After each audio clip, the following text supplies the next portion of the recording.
see on the screen is only a summary of the presentation.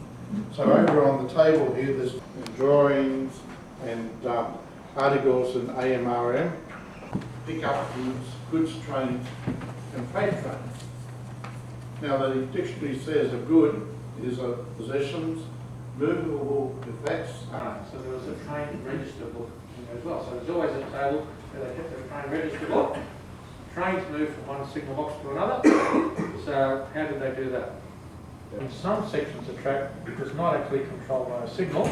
There were other means. A staff was one of those means of doing it. And the signalman was responsible for issuing that. In other cases, the block bell would give him permission to control. Two different types of starters. People know what two different types of starters. Electric train starters and electric train start to pass to the driver of the train. So we put it in there after we've got it out of these.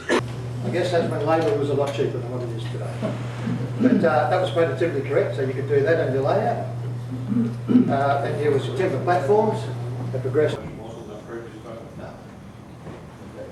Then because we progressed to the larger ones, the coal stages, I think after John Parker's building one of these. S-Bank was a module, and one was over yard lines. I don't know whether it was set as model or not, anywhere. Okay. Up for trains going towards Sydney, down for trains going away from Sydney. So what are signals? They're a visual indication to the driver. This allows him to adjust his driving between trains. You don't want to run into each other, it's bad for business. And they also inform the driver as to the condition of the line. On the left, the main line signal.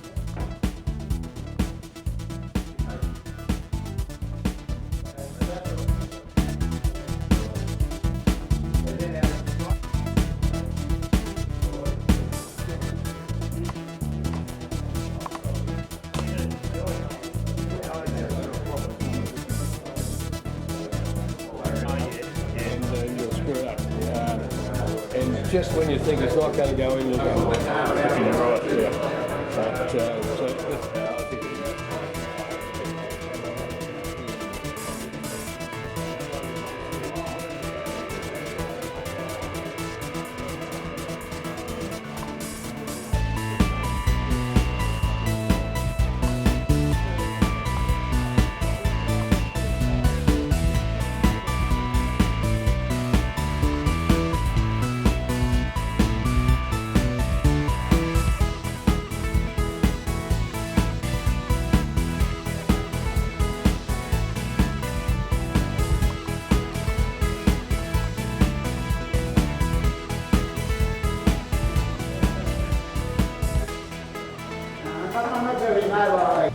Smaller sheds built mainly with timber frame covered with corrugated iron, some used as specialist sheets.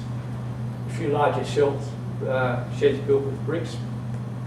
But you know, they're all just covered with timber frame, basically whatever was available there. Then you had some sort of vent for the steam and the smoke. I know one of my colleagues did a presentation on his Broad Meadow yard. So, again, someone already asked the question this morning, but there's the answer. Mechanical point routing, limit of 280 metres or 310 yards.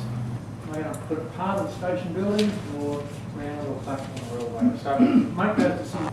So, look at one of the books, the main south line were built in these periods. And then you look at the types of signal boxes they are. The transport of livestock was an important function of the railways for about 100 years. And to get stock onto the trains, they needed to build these trucking yards.